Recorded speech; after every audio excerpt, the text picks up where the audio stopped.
Muli, magandang umaga po. Ay, tanghali na po. Magtatanghali na. At medyo napuyat ng konti. Pero ganun pa man po, ang aking pong patuloy na nilalaan po, no?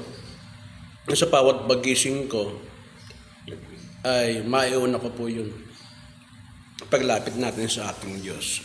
Importante ko kasi sa buhay ko, lalo tigit na ako yung tagapanguna, ay mas maganda ho na patuloy na presence po ako lagi sa presensya ng Diyos everyday. Actually, hindi lang naman ako, lahat po tayo, dapat po gano'n, no? At ang aking pong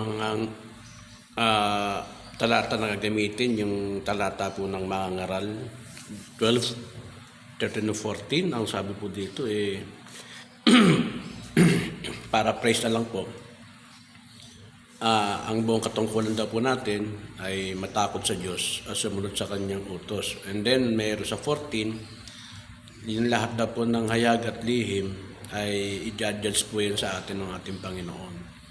Actually, ito po yung mga talata na ending na po ng sulat ni Solomon, na kung saan nag-sum up siya o sinamaris niya na yung conclusion na ito, na kahit ano pong nangyayari sa buhay natin, anumang bagay na nangyayari sa buhay po natin, ay manatili po tayo na nasa Panginoon. Kasi yung pong sadyang mga bagay na dumarating po sa atin, especially po, no, sa mga paghihirap. Actually, nakita ko po ni Solomon dito na hindi niya may paliwanag yung masaya o hirap na dinaranasan ng tao. Na kumbaga sa pananaw niya, hindi may paliwanag ng lubusan. Kahit na siya na sa panahon niya napakarunong, kahit siya sa panahon niya napakayaman, sa panahon niya na pinakamakapangyarihan, ay pare-pares po ang dinadaanan po ng tao, mahirap po mayaman. Kaya hindi hayag man ang iyong buhay, hindi man hayag ang buhay, kilala ka man o hindi, ay pare-parehas po na makita natin na tayo po ay iisa.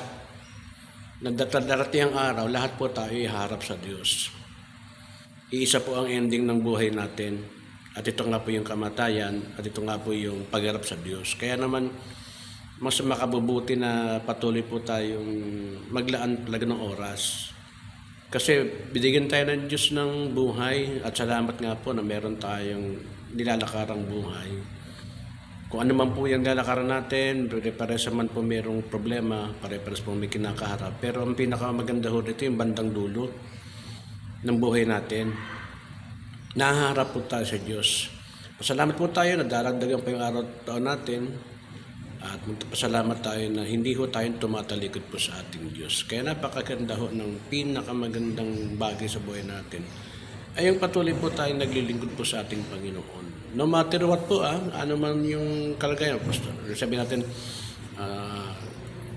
iba naman yung kalagayan ko. Walang ibang kalagayan kasi tinahunin niyo mismong si Solomon ang nagsabi nito na ang ating pong buhay ay dapat po meron tayong duty na matakot po sa Diyos. Yung takot po rito mga kapatid sa Diyos ay yung pagrespeto at paggalang, no? At yung pagmamahal na, diba, katulad natin, pag ang ating pong mga anak, pagka nagagalit po tayo, meron silang takot, pero hindi takot na masamang gagawin, kundi takot na alam nila na nagkasala sila, na meron siyang ginawang magkapagkakamali.